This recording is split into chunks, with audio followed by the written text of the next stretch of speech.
India has once again delivered a strong rebuttal to Pakistan at the United Nations Security Council.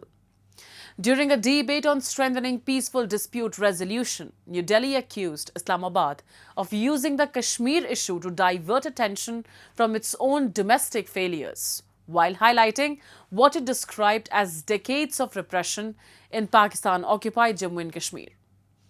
India also urged the international community to distinguish between genuine disputes and cases of aggression and illegal occupation. A report. At the United Nations Security Council, India firmly countered Pakistan's latest attempt to raise Jammu and Kashmir, shifting the focus instead to what New Delhi described as the deteriorating human rights and democratic situation inside Pakistan and Pakistan-occupied Jammu and Kashmir. Addressing the UNSC open debate on strengthening mechanisms for the peaceful settlement of disputes, India's permanent representative to the UN, Ambassador Harish Parvathaneni, accused Pakistan of repeatedly misusing international platforms to pursue what he called a divisive political agenda. The debate itself focused on preventive diplomacy and peaceful conflict resolution under the UN Charter. The Security Council has yet again witnessed a brazen attempt by Pakistan today to misuse this august platform for its divisive agenda. The Union Territory of Jammu and Kashmir has always been, is, and will remain an integral and inalienable part of India. This is the constitutional and legal reality that Pakistan deliberately chooses to ignore. The only outstanding issue with regard to Jammu and Kashmir is the naked aggression and illegal occupation of India's sovereign territory by Pakistan. Reiterating India's long-standing position, Ambassador Parvathaneni said Jammu and Kashmir is an integral part of India and asserted that Pakistan's continued occupation of territories under its control remains the only unresolved issue.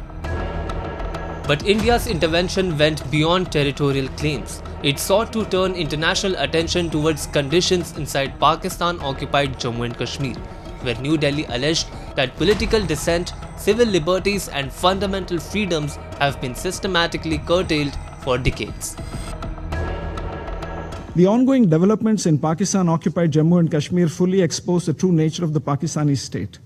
The world is witness to the continued suppression of basic rights, freedom of expression and association, and stifling of fundamental freedoms of Kashmiris in Pakistan-occupied Kashmir.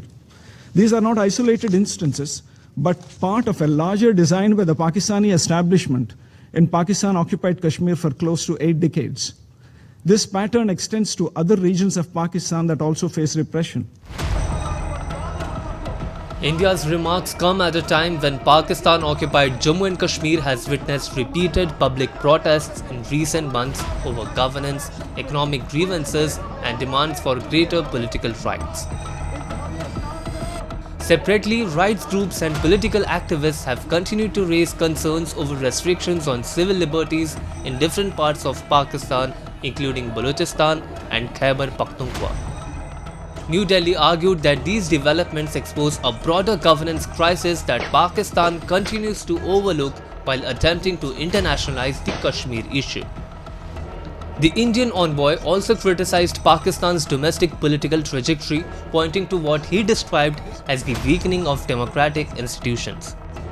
He referred to the imprisonment of opposition leaders, restrictions on the country's principal opposition party, and constitutional changes that, according to India, have further strengthened the military's influence over civilian governance.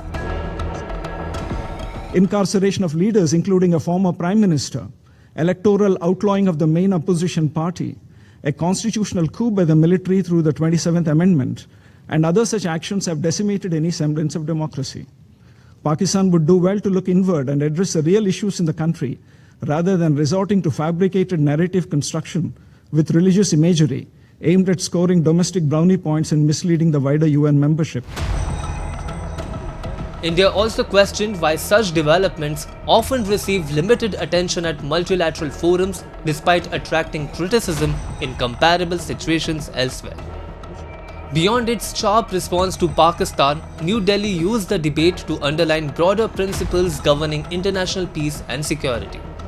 India urged the Security Council to clearly distinguish between genuine disputes and cases involving aggression or illegal occupation, arguing that both cannot be treated as equivalent under the UN Charter.